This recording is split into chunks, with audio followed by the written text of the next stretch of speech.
But as she was dancing the last quadrille with one of the tiresome young men whom she could not refuse, she chanced to be vis-à-vis with Vronsky and Anna.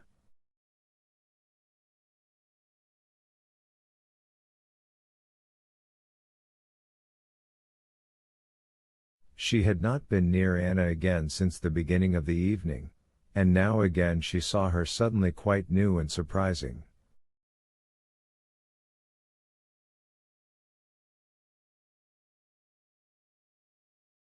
She saw in her the signs of that excitement of success she knew so well in herself. She saw that she was intoxicated with the delighted admiration she was exciting.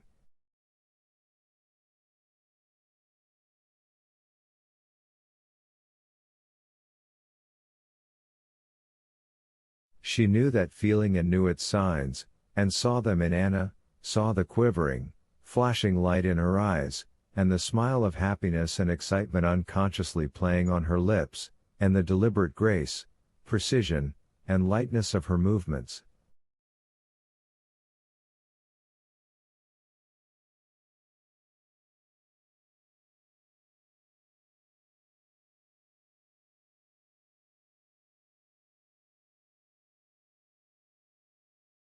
Who? She asked herself. All or one? And not assisting the harassed young man she was dancing with in the conversation, the thread of which he had lost and could not pick up again, she obeyed with external liveliness the peremptory shouts of Korsunsky, starting them all into the _Grand Rond_, and then into the _Shen_, and at the same time she kept watch with a growing pang at her heart.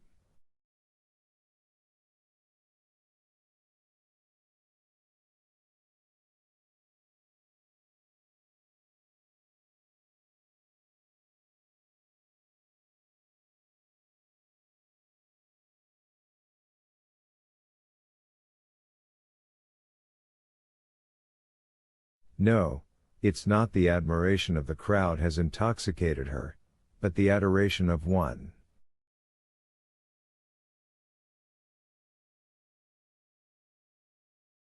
And that one?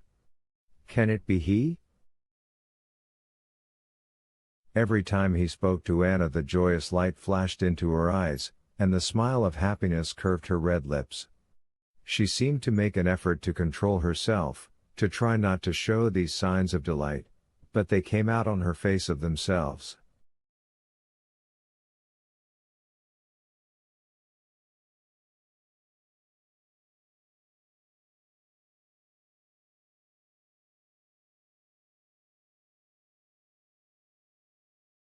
But what of him?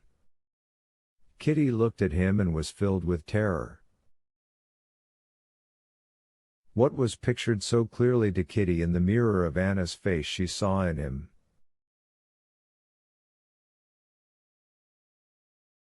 What had become of his always self-possessed resolute manner, and the carelessly serene expression of his face?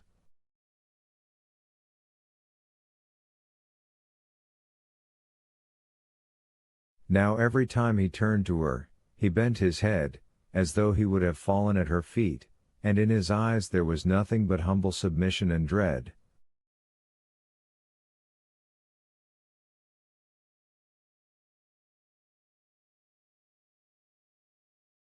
I would not offend you, his eyes seemed every time to be saying, but I want to save myself, and I don't know how.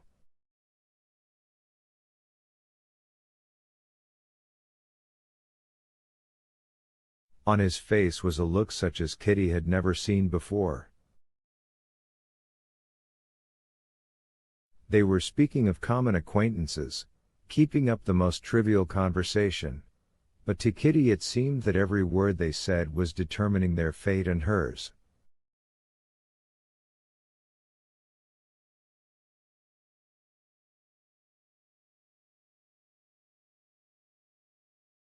And strange it was that they were actually talking of how absurd Ivan Ivanovitch was with his French, and how the Oletsky girl might have made a better match, yet these words had all the while consequence for them, and they were feeling just as Kitty did.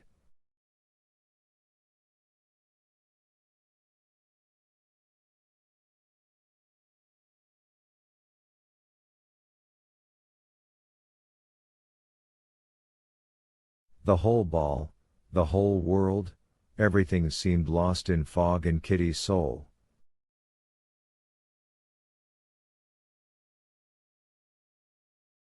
Nothing but the stern discipline of her bringing up supported her and forced her to do what was expected of her, that is, to dance, to answer questions, to talk, even to smile.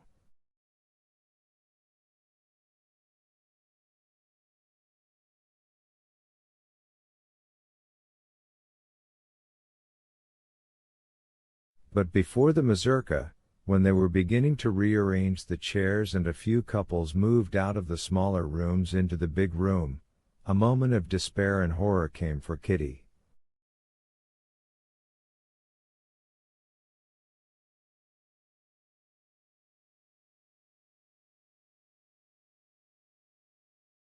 She had refused 5 partners, and now she was not dancing the mazurka.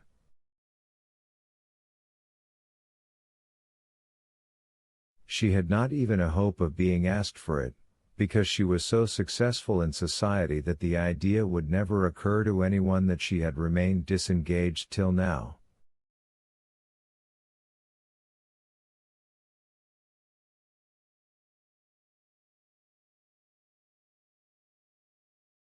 She would have to tell her mother she felt ill and go home, but she had not the strength to do this.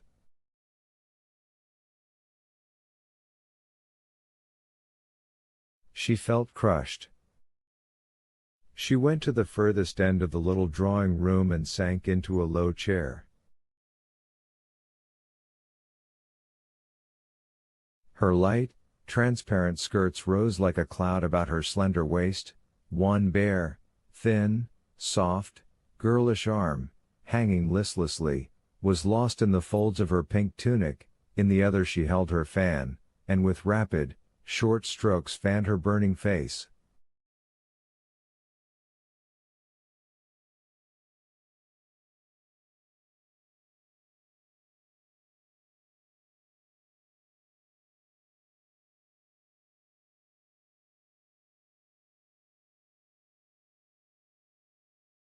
But while she looked like a butterfly, clinging to a blade of grass, and just about to open its rainbow wings for fresh flight, her heart ached with a horrible despair.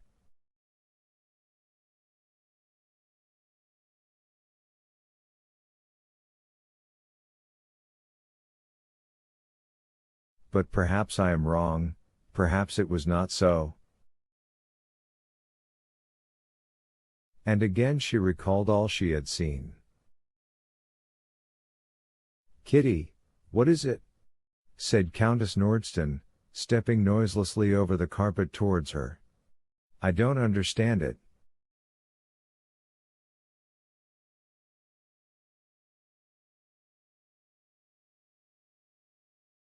Kitty's lower lip began to quiver. She got up quickly. "Kitty, you're not dancing the mazurka?" "No, no," said Kitty in a voice shaking with tears. "He asked her for the mazurka before me," said Countess Nordsten, knowing Kitty would understand who were he and her. She said, "Why, aren't you going to dance it with Princess Sherbatska?"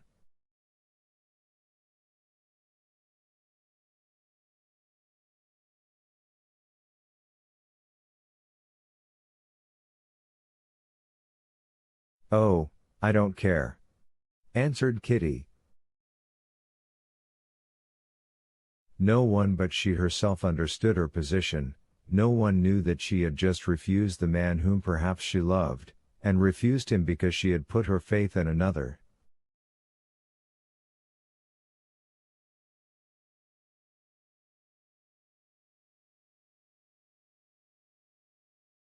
Countess Nordsten found Korsunsky, with whom she was to dance the mazurka, and told him to ask Kitty.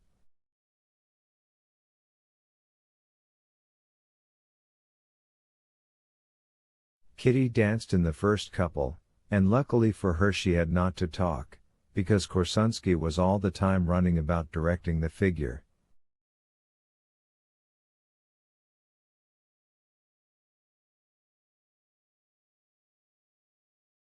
Vronsky and Anna sat almost opposite her. She saw them with her long-sighted eyes, and saw them, too, close by, when they met in the figures, and the more she saw of them the more convinced was she that her unhappiness was complete.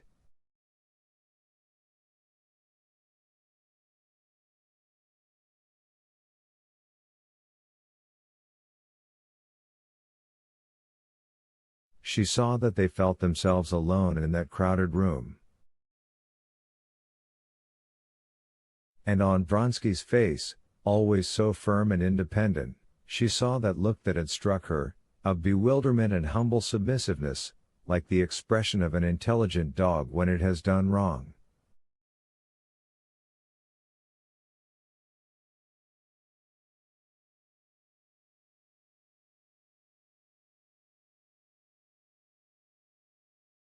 Anna smiled, and her smile was reflected by him. She grew thoughtful, and he became serious. Some supernatural force drew Kitty's eyes to Anna's face.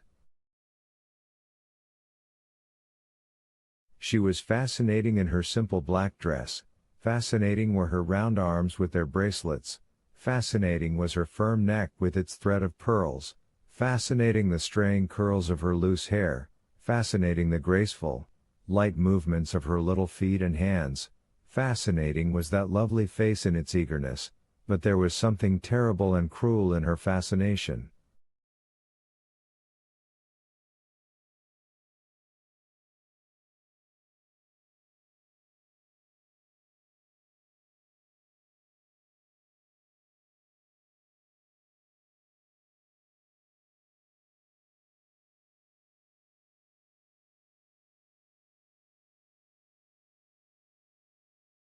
Kitty admired her more than ever, and more acute was her suffering.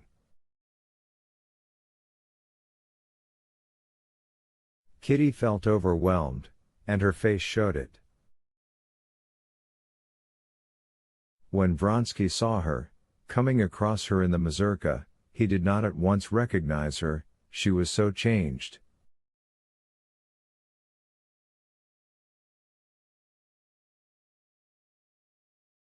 "Delightful ball," he said to her, for the sake of saying something.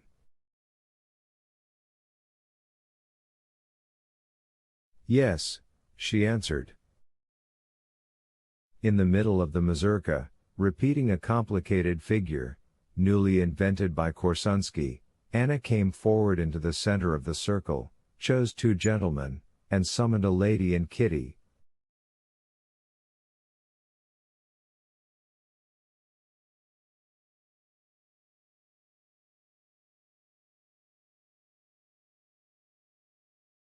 Kitty gazed at her in dismay as she went up.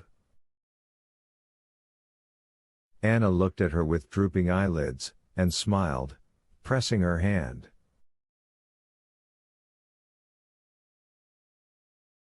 But, noticing that Kitty only responded to her smile by a look of despair and amazement, she turned away from her, and began gaily talking to the other lady.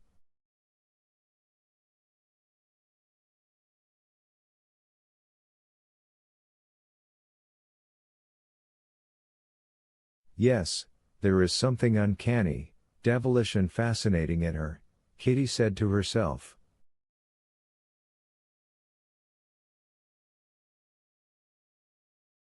Anna did not mean to stay to supper, but the master of the house began to press her to do so.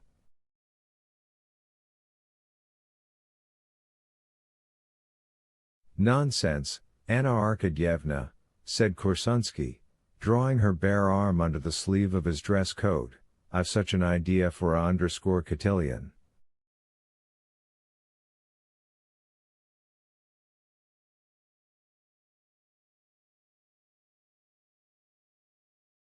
Un bijou !